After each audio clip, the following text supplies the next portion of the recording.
मित्रांनो, पेन्शन धारकांसाठी तातडीच्या सूचना सरकारकडून देण्यात आलेल्या आहेत। जर तुम्हाला या ठिकाणी वाढीव पेन्शन घ्यायची असेल तर ही दोन कागदपत्रे तुम्हाला आता तयार ठेवावी लागणार आहेत, तरच तुम्हाला या ठिकाणी वाढीव पेन्शन ही मिळणार आहे। अन्यथा या ठिकाणी जर तुमच्याकडे ही दोन कागदपत्रे नसतील तर मात्र तुम्हाला या ठिकाणी जे काही पेन्शन मध्ये आता वाढ करण्यात आलेली आहे ती वाढीव पेन्शन तुम्हाला मिळणार नाही। तर कोणकोणत्या पेन्शन धारकांना हे दोन कागदपत्रे तयार ठेवावी लागणार आहेत आणि कोणत्या पेन्शन धारकांची या ठिकाणी पेन्शन ही वाढलेली आहे, चला याबाबत सविस्तर जाणून घेऊया। तर मित्रांनो, या ठिकाणी संजय गांधी निराधार अनुदान योजना, श्रावण बाळ सेवा राज्य निवृत्ती वेतन योजना आणि केंद्र पुरस्कृत इंदिरा गांधी राष्ट्रीय दिव्य निवृत्ती वेतन योजना अशा योजनांचा लाभ घेणाऱ्या दिव्यांग लाभार्थ्यांना या ठिकाणी दरमहा अधिकची मदत ही मिळणार आहे। होय मित्रांनो, या योजनेअंतर्गत जे काही दिव्यांग बांधवांसाठी दिल्या जाणारे अर्थसहाय्य आहे त्या अनुदानामध्ये आता या ठिकाणी शासनाकडून 1000 रुपयाची वाढ ही करण्यात आलेली आहे। परंतु हे वाढीव अनुदान घेण्यासाठी सर्व पेन्शन धारक दिव्यांग बांधवांना या ठिकाणी दोन कागदपत्रे ही अत्यंत महत्त्वाची ही लागणार आहेत, ते देखील आपण या ठिकाणी पाहणारच आहोत। तत्पूर्वी या ठिकाणी दिव्यांग बांधवांच्या अनुदानामध्ये जे काही 1000 रुपयाची वाढ झालेली आहे त्याबाबतचे सविस्तर वृत्त तुम्ही या ठिकाणी पाहू शकता। दिव्यांग बांधवांना दिल्या जाणाऱ्या अर्थसहाय्य मदतीत 1000 रुपयांची वाढ राज्यातील लाखो दिव्यांग बांधवांसाठी अत्यंत महत्त्वाचा आणि दिलासादायक निर्णय या ठिकाणी घेण्यात आलेला आहे। राज्य सरकारने दिव्यांगांसाठी दिले जाणारे दरमहा अर्थसहाय्य 1500 रुपयावरून थेट 2500 रुपयेपर्यंत वाढवण्याचा निर्णय घेण्यात आलेला आहे। सामाजिक न्याय आणि विशेष सहाय्य विभागाने दिव्यांगांसाठी दरमहा दिले जाणारे अर्थसहाय्य 1500 रुपयावरून थेट 2500 रुपयेपर्यंत वाढवण्याचा निर्णय घेतला आहे। दिव्यांग कल्याण मंत्री अतुल सावे यांनी शुक्रवारी विधानसभेत ही माहिती दिली आहे।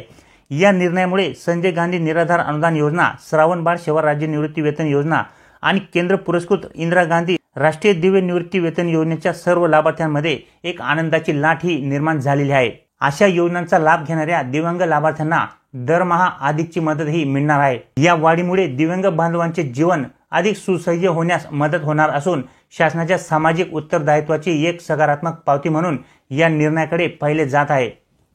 तर अशा पद्धतीने मित्रांनो, आता या ठिकाणी संजय गांधी निराधार अनुदान योजना, श्रावण बाळ सेवा राज्य निवृत्ती वेतन योजना आणि केंद्र पुरस्कृत इंदिरा गांधी राष्ट्रीय दिव्य निवृत्ती वेतन योजनांच्या लाभार्थ्यांना या ठिकाणी आता 1500 रुपयावरून 2500 रुपयेपर्यंत अनुदान हे वाढवण्यात आलेले आहे।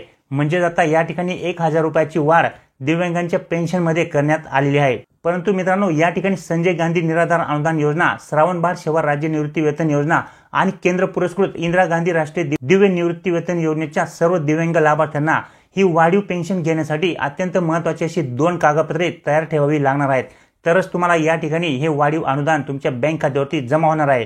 तर ते दोन कागदपत्रे कोणती आहेत, चला याबाबत सविस्तर जाणून घेऊया। तर मित्रांनो, या दोन कागदपत्रांपैकी पहिले जे काही कागदपत्र आहे ते म्हणजे तुमचा हयातीचा दाखला। होय मित्रांनो, या ठिकाणी जी काही पेन्शन तुम्हाला मिळत आहे, तुम्ही जिवंत असून ही पेन्शन तुम्हीच घेत आहेत हे सुनिश्चित करण्यासाठी या ठिकाणी तुम्हाला हयातीचा दाखला जमा करणे हे अत्यंत आवश्यक आहे। त्यामुळे मित्रांनो, या ठिकाणी वाढीव पेन्शन घेण्यासाठी पहिले जे काही कागदपत्र आहे ते म्हणजे तुमचा हयातीचा दाखला। हयातीचा दाखला तुम्ही कुठल्याही ऑनलाईन सेंटरवरती ऑनलाईन पद्धतीने काढू शकतात। त्याच्यानंतर मित्रांनो, दुसरे जे काही महत्त्वाचे कागदपत्रे आहे ते म्हणजे तुमचे दिव्यांग सर्टिफिकेट। होय मित्रांनो, या योजनेअंतर्गत बरेचसे बोगस लाभार्थी हे आपले डुप्लिकेट दिव्यांग सर्टिफिकेट बनवून या योजनेचे लाभार्थी बनलेले आहेत आणि या योजनेचा लाभ घेत आहेत। त्यामुळे या ठिकाणी तुम्हाला शासनाची जी काही वेबसाईट आहे स्वावलंबन, या वेबसाईटवरती जाऊन जे काही UDID कार्ड आणि दिव्यांग सर्टिफिकेट जे काही या ठिकाणी बनवले जाते त्या साईटवरती बनवलेले ऑनलाईन पद्धतीने दिव्यांग सर्टिफिकेट हे तुमच्याकडे ओरिजिनल असले पाहिजे। हे सर्टिफिकेट देखील तुम्हाला या ठिकाणी तहसील कार्यालयामध्ये जमा करावे लागणार आहे, जेणेकरून तुम्ही खरोखर दिव्यांग आहात याची या ठिकाणी पुष्टी होईल आणि जो काही तुम्हाला लाभ मिळत आहे तो योग्य लाभार्थ्यांनाच मिळत आहे हे समजण्यासाठी या ठिकाणी तुम्हाला दिव्यांग सर्टिफिकेट देखील देणे अत्यंत महत्त्वाचे असणार आहे। तर अशा पद्धतीने मित्रांनो, हे दोन कागदपत्रे जर तुमच्याकडे असतील तर या ठिकाणी तुम्हाला या योजनांच्या द्वारे जे काही वाढीव अनुदान हे तुम्हाला आता दिले जाणार आहे ते सहज मिळू शकते। तर अशा पद्धतीने मित्रांनो, दिव्यांगांसाठी आता पेन्शनची देखील वाढ झालेली आहे। 1000 रुपयाची वाढ या ठिकाणी दिव्यांग यांच्या पेन्शनमध्ये झालेली आहे। म्हणजेच 1500 रुपयावरून आता 2500 रुपये या ठिकाणी दिव्यांगांना दर महिन्याला मिळणार आहेत।